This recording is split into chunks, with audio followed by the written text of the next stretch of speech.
So this couple days, I'm making less videos than I was, but still doing the practices as much as I can, and listening to a lot of different meditations and doing some bucket fillers to keep my mind in the present moment and in the zone. More or less working, I'd say, and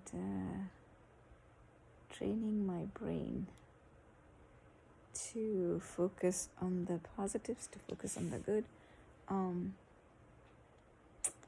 And it's not necessarily always that you have to push yourself to feel good. It's not about pushing. It's more about being gentle with ourselves. That if you're feeling bad, you're allowed to feel bad. Saying that to ourselves is also important. But as long as you are not fully consumed with it day after day, that's all that matters. So with the practice, the mindfulness practice, and reading and listening to different meditation or spiritual books or spiritual talks, that is helping me to stay in the present moment. So I try that, and also this video somehow, I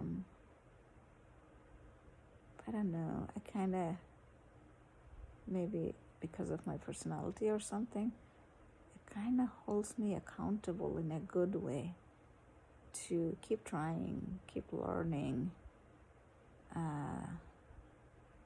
more about this field. And it's kind of interesting and exciting when I read the Thich Nhat Hanh books, even though in some way they are very similar. In fact, several books, page after page, they're similar, but there is something about it that I read one page and then I want to read the next and the next, which is a good thing. Because there is that little something that the mind wants to learn. So it's a good thing.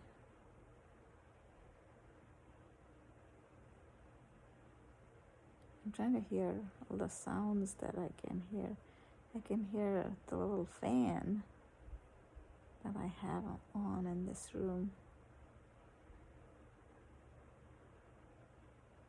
I hear my voice when I talk.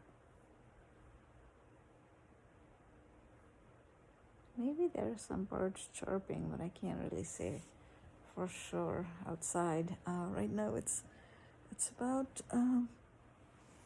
close to 4:30-ish on June 4th, 2024, Tuesday afternoon. I had some doctor's appointment, and then I went and signed up to a gym after a very long time. Last I went to the gym was before pandemic.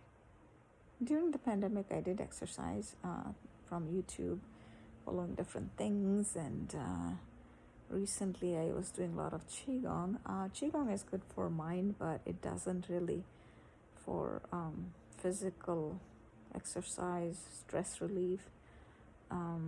Sometimes physical exercise is good, and for me, I have always done some exercise. So if for a few months, if I don't do it, I notice that this is my body's cue, because I was having a little upper back pain. Not too bad, just a little bit. But generally, that's what happens when I don't exercise for a while. I come up, certain parts of my body starts aching, and then that's a cue that I need to start exercising, and then I do it. then the pain goes away. So now I know that I had to do some exercise. So all in all, it was a good thing to sign up. I think I'm gonna try to hit the gym probably at least 3 days a week. If not, at least start with 2 days a week, because there are so many doctor's appointments going on with Alice's arm and everything. But that'll be a good commitment to have for myself, at least 2 days a week, and maybe try for 3. I remember before pandemic, several years ago, I used to practice my Toastmaster speeches while running on the treadmill on Gold's Gym. They ended up closing with pandemic. Probably they didn't have enough members.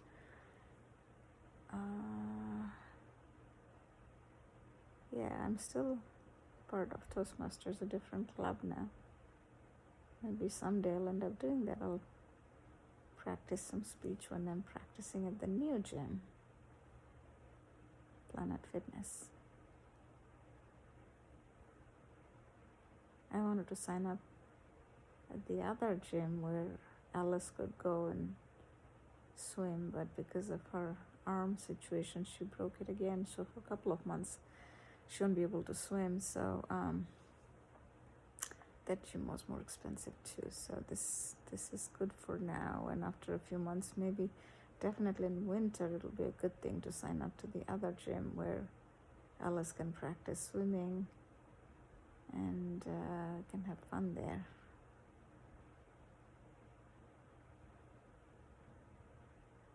Yeah, I was listening to some mindfulness related talk on this app, Inside Timer.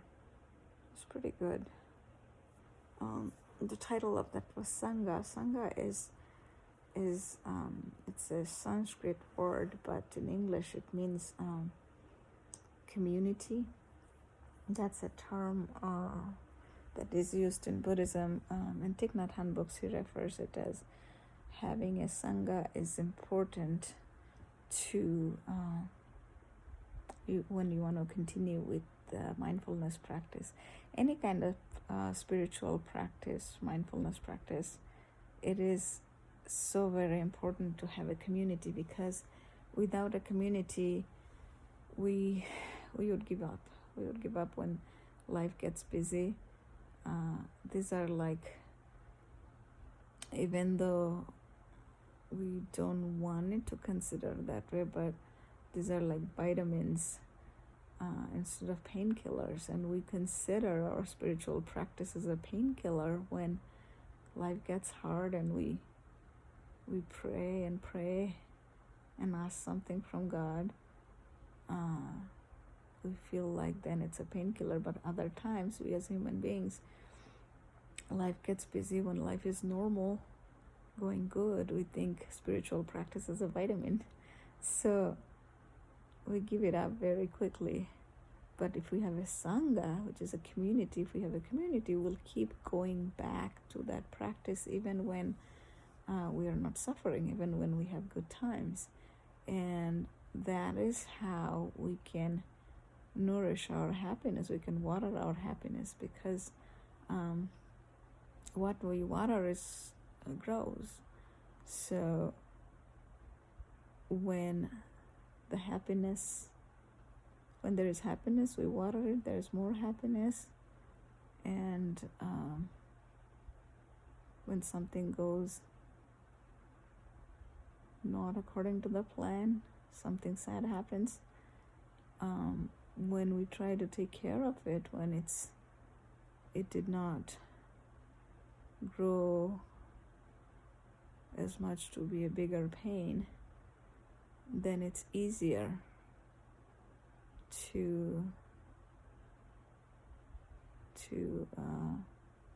water it and make sure that it becomes at least neutral. So in Buddhism, there is this unpleasant feeling, neutral feeling, and pleasant feeling. So if something is a little unpleasant, it's easier to turn it into neutral versus when it's very unpleasant, it'd be harder to turn it into neutral. So in Thich Nhat Hanh books, there is this concept where he says, if you have a toothache, that's a very unpleasant feeling. But when you don't have a toothache, you think of it as a neutral feeling. But if you can train your mind, then that's a nice thing to not have a toothache. That feeling can become a pleasant feeling. So when we don't have a toothache, like right now, I can turn that neutral feeling to a pleasant feeling. It is about mindfulness. It is about remembering and thinking.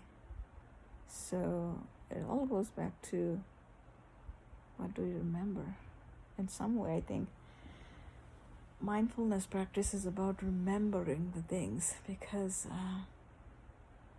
our conscious mind, which is trying to tell our subconscious mind, and majority of the time subconscious is who is on the driver's seat. So to train the subconscious mind, we have to put that on the passenger side, and as a conscious mind, which is only 5% of us, need to take over the driver's seat and take us where we need to go, and the right path. Not easy, but if we keep practicing, then we can change the subconscious, at least parts of it, and it becomes a habit. And that's how habit is formed, because if you think of every morning you get up, drink your coffee, you work. What if just randomly you decide to have tea instead in the morning? And if you're not a tea person, first few days you try, you're not going to like it, you're going to miss your coffee. But then you keep trying and trying just for the sake of it. And then somewhere between 3 to 4 weeks, it will become a little bit like a habit. And after 2 months, you won't even miss their coffee, because you will start taking enjoyment in that sip of the tea. And that's how habit is formed. Even if something may be kind of unpleasant when we try to meditate, when we start to meditate in the beginning, our mind wanders everywhere. And then as you keep practicing, then you can concentrate more. And eventually, there are times that you kind of get maybe a little high or get those very good ideas from meditation. And this did happen to me, but also at the same time where I got great ideas from meditation, but at the same time it's very easy to fall off that also. If you stop practicing for a while, it goes away. So I didn't practice for a while, life got busy, and then when I started doing it again, my mind started wander again. So it's all about practice. It's almost like going to the gym. When we go work out, we stay in shape, and then as we stop going, and we start eating, even with normal food, we start gaining weight. So similar things, our mind is like our body. The way our brain is built, our mind focuses on the negative, and then our perceptions sometimes tend to go in the negative zone. From the environment, we pull a lot of negatives. Even though there are positive, they say that the ratio has to be at least 5 to 1, where it has to be 5 positive to 1 negative to balance things out. But when random things happen, like accidents or whatnot happen, in our life, sometimes it's hard to keep that balance, and that is when we need to practice the mindfulness or other kind of spiritual practice to keep that balance. And when we do that, our mind stays in a good zone, sort of like our health and physical body stays in a good zone. And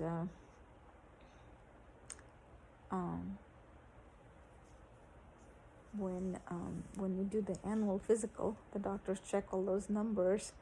That's a way of checking the physical body. And unfortunately, I don't think they have any real check of real test or machine to check our mind functions. I wish there was. Maybe someday they'll come up with something. So yeah, for our mind, it's the same thing. We need to practice every single day. If not, at least a few times a week, so that our mind stays healthy. Mind, body, spirit, they say. Also, there is in Buddhism, they also say mind, body, and speech, because what we speak also has a big impact on our mind. If you're saying positive, we are attracting positive things.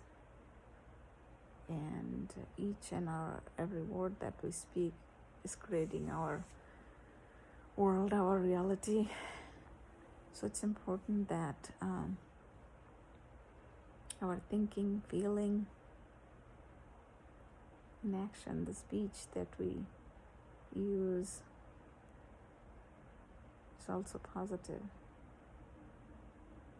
Thinking and feeling is like the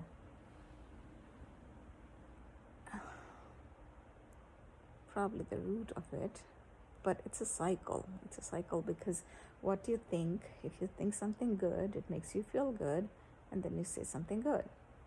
But then if one of those changes, then the other can change too. Say you're thinking good, you're feeling good, and you did something good, and then you go out and suddenly, randomly, you witness something which is sad, maybe unrelated to you, but you witness something at a restaurant or somewhere that makes you sad. It's a feeling that would trigger a thought that could be sad, and then you may speak something, say something to somebody which is totally unrelated to that event, but now your life is impacted from that event. So that happens. As much as we want to change our thinking and feeling to change our speech, any of this thing can impact the other. So to guard our mind from all of that is a way to practice mindfulness. You can pray, you can do any other kind of spiritual practice, whatever resonates with you. It's ultimately how you can get your mind to focus on the things that you want it to focus on, the positive things, right? So focus is everything. So remembering to focus on the right thing is what is most important. Okay, I'll take 3 deep breaths and finish this video.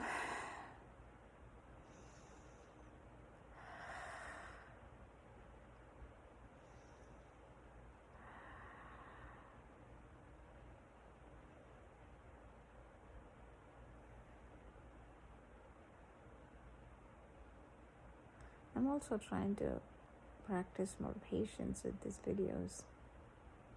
Maybe in one of the coming videos, I'll figure out a way how I can start training my mind with that. Maybe I'll watch some YouTube videos in the Insight Timer app to learn more about that. There can never be enough patience, right? You can try, and more patient we are, our life could be more peaceful. So you just gotta figure that out. Okay, bye.